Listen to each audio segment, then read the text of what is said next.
Assalamualaikum, selamat datang kembali di Guru Gembel Channel. Video ini adalah video penjelasan tentang perdebatan antara saya dengan Ustadz Muhammad Nuruddin kemarin lalu tanggal 9 Oktober di UI. Saya sama sekali tidak mengajukan alasan terkait dengan ini, karena kalau dalam konteks perdebatan sebagai mencari siapa yang menang dan siapa yang kalah, jelas saya kalah telak pada waktu itu, dirujak habis-habisan, terlihat pelanga-pelongo dan lain sebagainya. Video ini justru untuk menjelaskan tentang bagaimana yang sesungguhnya terjadi di sana, bukan untuk mencari alasan tentang kekalahan saya. Karena kalau misalkan dalam konteks debat menang kalah dan tentang kekalahan saya itu sudah diakui, dan jangankan tanpa saya harus mengakui pun sudah terlihat jelas sebenarnya dalam video yang telah beredar. Tapi video ini saya membuatnya adalah untuk membuat semacam rekapan gitu. Jadi ceritanya begini Baraya, debat kemarin itu terjadi 9 Oktober tahun 2024 di UI. Itu awal mulanya adalah ada sebuah pernyataan saya yang kemudian menjadi polemik di masyarakat. Pernyataan saya itu adalah akidah itu tidak diilmiahkan, akidah tidak bisa diilmiahkan, dan saya tidak mau untuk mengilmiahkan akidah. Nah, pernyataan itu di luar dugaan saya, di luar perkiraan dan pikiran saya, itu menjadi polemik di masyarakat. Saya bertanya-tanya kenapa hal ini menjadi sebuah polemik. Kan sudah umum diketahui bahwa banyak orang yang mengatakan tidak semua dalam agama itu bisa dinalar, tidak semua dalam agama itu bisa dirasionalisasikan dan bisa diilmiahkan. Dan saya menempatkan akidah sebagai salah satu dari unsur agama Islam itu adalah bagian yang sakral itu, bagian yang tidak bisa dirasionalisasikan, tidak bisa diempiriskan, dan tidak bisa diilmiahkan. Maka ketika saya berhubungan dengan dalil-dalil yang berhubungan dengan akidah, maka saya terima apa adanya tanpa bertanya. Saya pikir itu juga adalah pandangan dari ulama-ulama terdahulu, pandangan dari generasi awal Islam.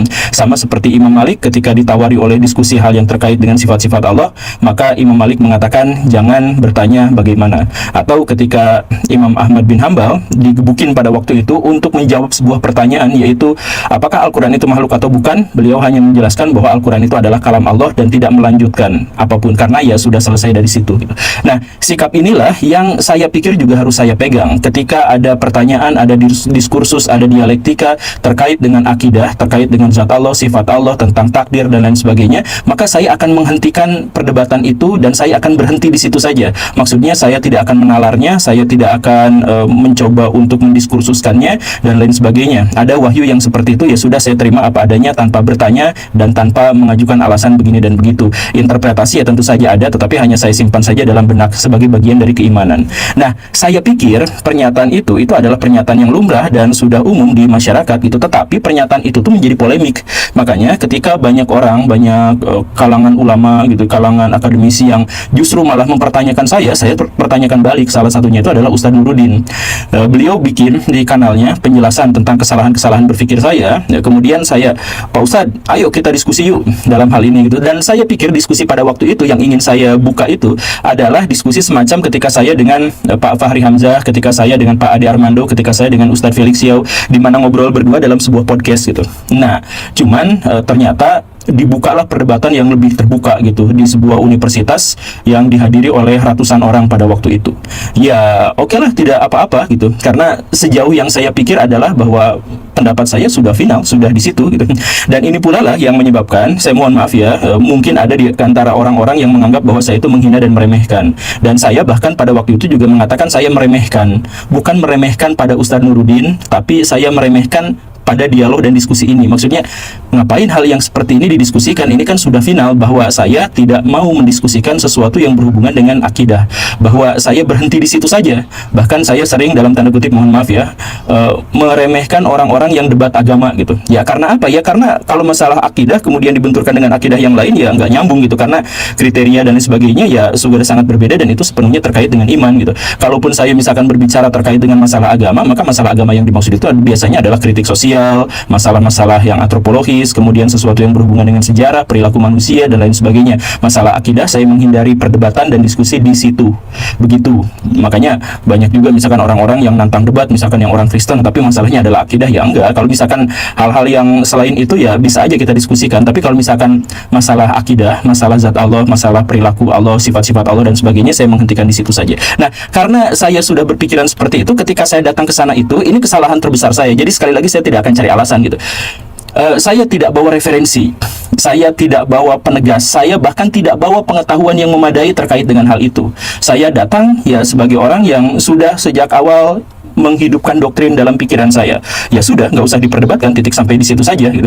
Nah, itu adalah hal yang justru sebaliknya dilakukan oleh Ustadz Nuruddin, di mana Ustadz Nuruddin begitu sempurnanya dalam tanda kutip membawa referensi yang sangat-sangat banyak, jauh lebih dari memadai, pengetahuan-pengetahuan yang mendalam terkait dengan tema itu, dan tentu saja persiapan. Nah, saya sama sekali tidak seperti itu. Jadi kalau misalkan Baraya lihat perdebatan kemarin itu seperti jomplang dan seperti seakan saya memang meremehkan. Ya karena itu saya nggak bawa apa-apa, beliau mempersiapkan dengan sangat baik dan sangat jeli, sangat detail. Akhirnya apa? Ya ketika terjadi perdebatan itu saya tidak membawa apa-apa. Banyak pula orang yang berkomentar bahwa saya argumentasinya kok muter-muter aja di situ gitu.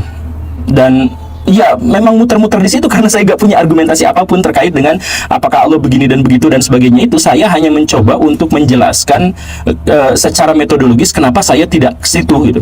Nah, tetapi pendekatan metodologis itu juga pada akhirnya menyandera pikiran saya. Jadi ketika saya melanjutkan lebih dalam lah malah membahas tentang Tuhan. Jadi saya berhenti di situ dan ya makanya saya pada waktu kemarin itu justru mengajak pada audiens di sana untuk berdiskusi, untuk bertanya. Itu saya bolak-balik bertanya pada audiens itu, apakah kita sebenarnya sependapat bahwa sebenarnya pada bagian Allah tidak bisa diilmiahkan itu ya gitu. Tapi ternyata ya tidak, banyak audiens yang mengatakan bahwa Allah itu bisa diilmiahkan sama seperti pendapat Ustadz Nuruddin dan lain sebagainya gitu. Ya, pada akhirnya sekarang saya hanya bisa mengambil hikmah dan pelajaran. Saya memahami bahwa kehidupan manusia itu adalah dinamika, dan karena itu saya sih berharap bahwa saya mampu untuk bisa menjadikan fenomena dan kejadian kemarin itu sebagai upaya untuk memperbaiki diri, memperbaiki kualitas diri, untuk terus belajar dan untuk terus bersemangat untuk membangun sebuah peradaban. Saya punya visi dan punya misi, dan saya selalu berdoa kepada Allah Subhanahu wa taala. Bahkan di setiap sholat saya selalu berdoa atas hal yang sama, agar saya bisa menjadi bagian yang berkontribusi atas kebangkitan negara ini, atas kebangkitan agama ini. Jadi saya selalu memimpikan dan terobsesi untuk melakukan itu. Ya, saya ingin menjadi bagian dari agen pembaharu dan seterusnya. Itu mimpi saya, itu cita-cita saya, dan ini dianggap sebagai bagian dari sebuah pelajaran yang sangat penting buat saya. Ke depan saya tentu aja akan memperbaiki diri menjadi lebih baik lagi. Tapi apakah sikap saya berubah setelah perdebatan kemarin dalam konteks memahami Tuhan dan sebagainya? Perdebatan itu saya pahami sebagai ajang untuk mendemonstrasikan argumentasi, dan saya mengetahui sepenuhnya bahwa argumentasi saya kemarin itu tidak ada apa-apanya dibandingkan dengan argumentasi Ustadz Nuruddin. Tetapi karena saya memahami itu sebagai ajang demonstrasi argumentasi, maka saya hanya melihat itu sebagai kemampuan beliau sangat luar biasa dalam mengajukan argumentasi dan sangat berkebalikan dengan saya. Tetapi dalam konteks tentang keimanan saya tetap berpegang bahwa urusan Allah, urusan takdir, urusan akidah dan semacam itu saya tidak akan mendekatinya secara ilmiah, tidak akan mendekatinya secara rasional, tidak akan mendekatinya secara empiris. Saya akan mencukupkannya hanya kepada wahyu saja, bahwa wahyu itu juga harus dirasionalisasikan, harus ditafsirkan, dan harus ada pembuktian-pembuktian empiris, itu memang harus gitu. Tetapi sesuatu yang ingin saya menekankan di situ itu adalah bahwa keimanan saya itu dalam konteks itu berbasis wahyu. Baraya tentu saja mengetahui bahwa saya mencoba untuk merasionalisasikan segala sesuatu, tapi itu hanya pada hal-hal yang bisa dibuktikan. Saya misalkan bisa mencoba untuk merasionalisasikan fenomena politik di Indonesia, masalah-masalah hukum di Indonesia, kemudian masalah-masalah sains di Indonesia dan sebagainya. Iya, saya mencoba untuk itu, tetapi itu adalah sesuatu yang terindra. Karena saya tidak memiliki metodologi yang bisa saya buktikan pasti untuk bisa mendekati Tuhan, maka saya hanya berpegang teguh pada wahyu saja, dan saya mencukupkannya di situ saja, titik di situ saja. Ya, itu adalah bagian yang sampai sejauh ini belum berubah gitu. Oke, Baraya, itu saja. Terima kasih karena sudah menyimak. Sekali lagi, ini bukan sebuah alasan, tapi ini adalah untuk memberikan penjelasan tentang apa yang terjadi kemarin itu, baik secara konten maupun kronologi peristiwanya. Terima kasih karena sudah menyimak. Saya Guru Gembul. Assalamualaikum warahmatullahi wabarakatuh.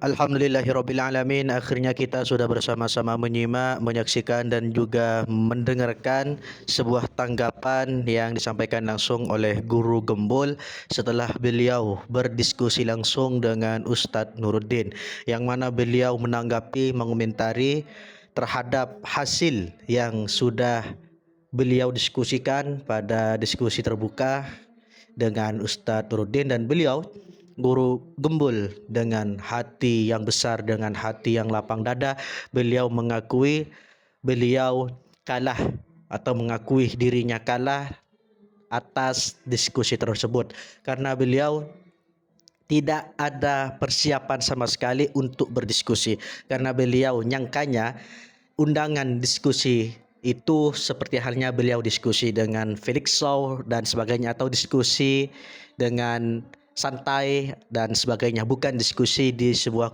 universitas dan dihadiri oleh sebuah penonton, mahasiswa dan lain sebagainya. Tapi kita sebagai penonton cukup bangga sekali, cukup gembira sekali terhadap keberanian Guru Gembul, karena beliau dengan senang hati hadir untuk diskusi secara langsung. Dan setelah hasil diskusi tersebut, kita sudah mengetahui bahwasanya ilmu antara Guru Gembul dan Ustadz Nuruddin berbeda, dan dengan berbedanya itulah yang menjadi sebuah keindahan. Kalau kita melihatnya dari awal sampai akhir diskusi tersebut, Guru Gembul ketika menjelaskan terhadap materinya, beliau menggunakan asumsinya atau pemikirannya sendiri tanpa referensi, karena beliau tidak ada persiapan sama sekali. Dan itu penjelasan dari Guru Gembul. Sedangkan Ustadz Nuruddin ketika menyampaikan materinya pada diskusi tersebut, beliau lengkap menggunakan referensi dari kitab Islam Barat, ateis, Syiah, Sunni dan sebagainya.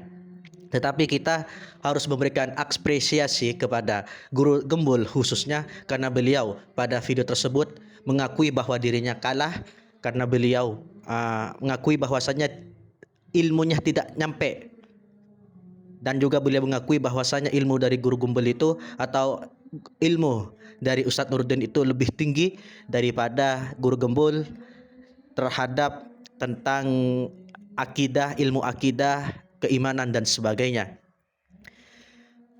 Ya, mungkin cukup sekian video pada kali ini. Bagaimana tanggapan Anda sebagai netizen yang budiman setelah menyaksikan video tersebut, yaitu diskusi terbuka dan juga tanggapan Guru Gembul setelah diskusi? Silakan tulis di kolom komentar. Mungkin cukup sekian videonya. Mohon maaf apabila banyak sekali kekurangan dan kekhilafan. Untuk Anda yang baru bergabung di channel ini, jangan lupa dukung, yaitu dengan cara subscribe, di like, di komen, dan di share, agar kalian tidak ketinggalan video-video terbaru dari channel ini. Dan sekali lagi perlu kita apresiasi, karena lebih baik seperti ini diskusi secara langsung daripada keluar-keluar di media sosial dan sebagainya. Mungkin cukup sekian, dan akhirnya wassalamualaikum warahmatullahi wabarakatuh.